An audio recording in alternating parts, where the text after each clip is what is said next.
Before we wrap up today, literally why I want to wrap up, I want to talk human adaptability. We humans have an incredible ability to adapt to a lot of situations. The aforementioned GMOs are a good example. How did we go from eating and expecting to eat real food to accepting this? Because it seems more convenient and because we have learned to not only adapt to our surroundings, but adapt our surroundings to fit us.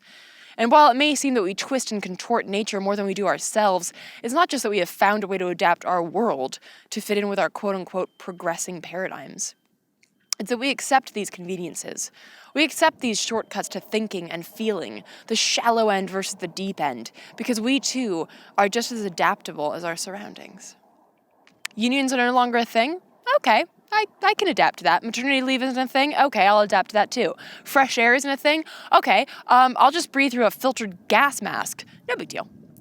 Adaptability can and has been a tremendous plus for humanity. It's allowed us to survive extreme conditions, food shortages, physical and mental pain. However, it's also allowed us to accept the many causes of these trials: war, inequality, climate change, dictatorial and oppressive regimes. We realize that we can get by. Periodically complaining to a bartender or your hairdresser about how much your medical bill was, laughing it off, and then just carrying on. In this case, adaptability is dangerous.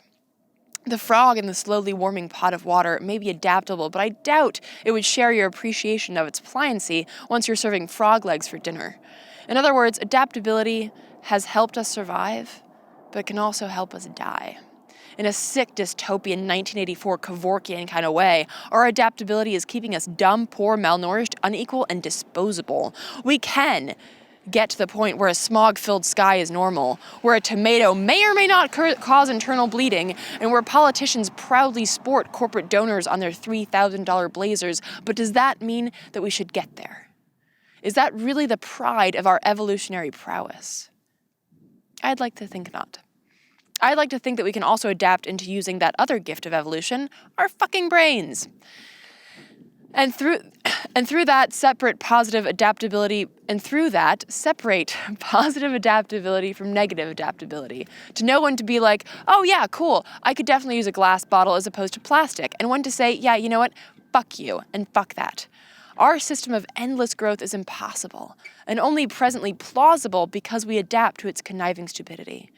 Stop adapting. Think before you adapt. Adapt along the lines of logic, justice, and peace. Fight the rest. And that philosophical soapbox rant was brought to you by a selectively adaptable activist, looking forward to a 2016 filled with creativity, activism, and indeed, intelligent adaptability.